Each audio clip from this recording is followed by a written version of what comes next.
that there was a turning point in your career where a lot of people heard about you for the first time, and was because a fight that you had in Colin with William Cheung.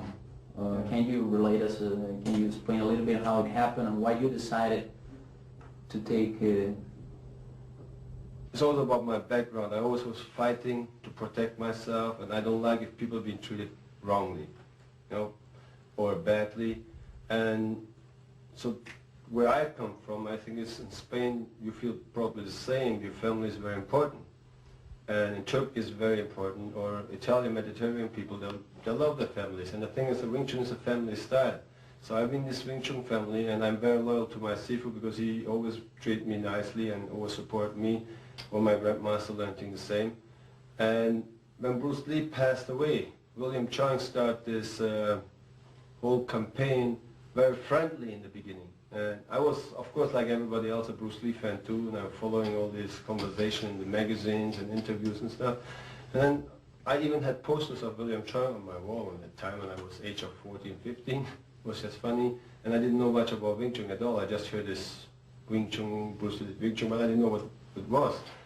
But then around mid-end 70s, William Cheung started to change his attitude in interviews. He started to criticize Bruce Lee. He even put Bruce Lee's student Innocento in something and blamed him and put him quite down, which I think is not nice, to make friendship and then use them and to make money or take their schools away or whatever, or just to show people that he's better than Bruce Lee students are bad or whatever. Generally I don't like it, but this was the way it started, and he wants to be the head man of the whole Wing Chun organization, which is not possible. After Grandmaster Yip Man died, he announced actually my Grandmaster Leung as the head instructor of the Wing Chun Athletic Association in Hong Kong. And well, they didn't like him because he was the youngest student and the last closed-door student of Grandmaster Yip Man.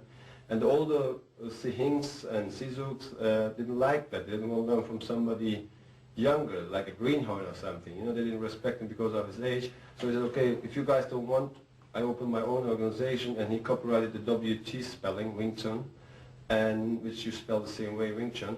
And well, since then it's all history, because he created the biggest, the largest organization in the world through help of my Sifu Kernspek, through me, and a lot of instructors, even Sifu Gutierrez in Spain. We all helped to build up this dream our Grandmaster Leung Ting had after that. And so all these students split in the world. So everybody, Wang Xing Leung is somewhere, Victor Khan is somewhere. And of course, William Cheung used to be unbeatable on that time. He was younger, and you know, everybody was scared of him, and he started threatening all these old colleagues and brothers of him, Wing Chun brothers. Just not my Grandmaster Leung Ting, because they never met. They never had the same class with the Grandmaster Yip Man. So my Grandmaster Leung Ting didn't know William Cheung, so he wasn't scared at all.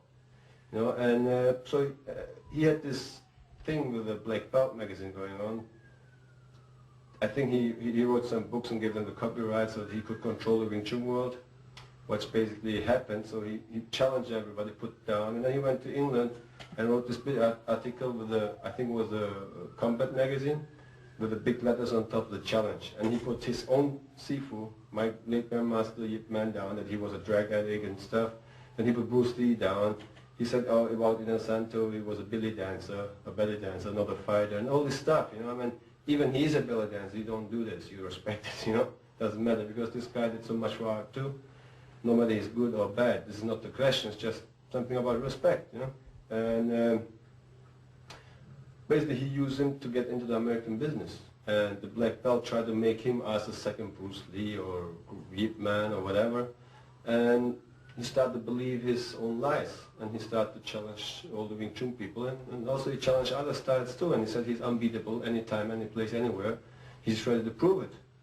Well, and then he insulted, which his mistakes was, in my point of view, he insulted my Grandmaster Leung Ting. He said all the students are blooding, it's not a fight, and all the students have just big bellies, and they only know how to write letters, they don't know how to fight.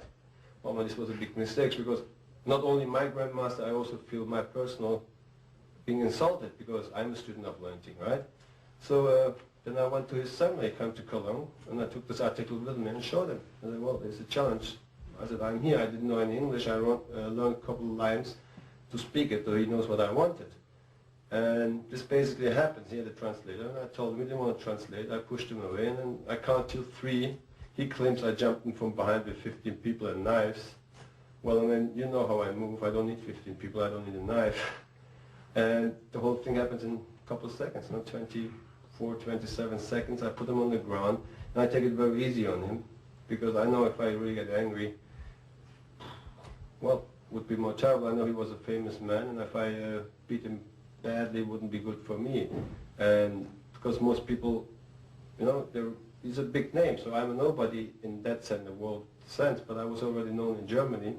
And this is the story basically. So I basically give him what he was asking for. You know, he asked for some. That's it. But no, William Cheung is not from your personal enemy or something. He really was disrespectful.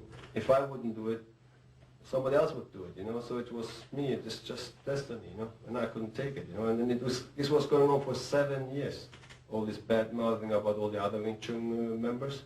And he's been dispelled of the Athletic Wing Chun Association, which means that all the original students of Grandmaster Yip Man basically dispelled him from so he's not even really a member today. So he's not recognized as a Grandmaster in the whole Wing Chun, entire Wing Chun system. So he's like an outlaw, you know. So that's basically, respect is something, no matter if somebody has power or not power, being rich or not rich, respect just isn't human being, because we are human beings and you have to pay respect to that, because he's one of your kind. And if you don't treat this person respectful, so this means you don't treat yourself disrespectful too.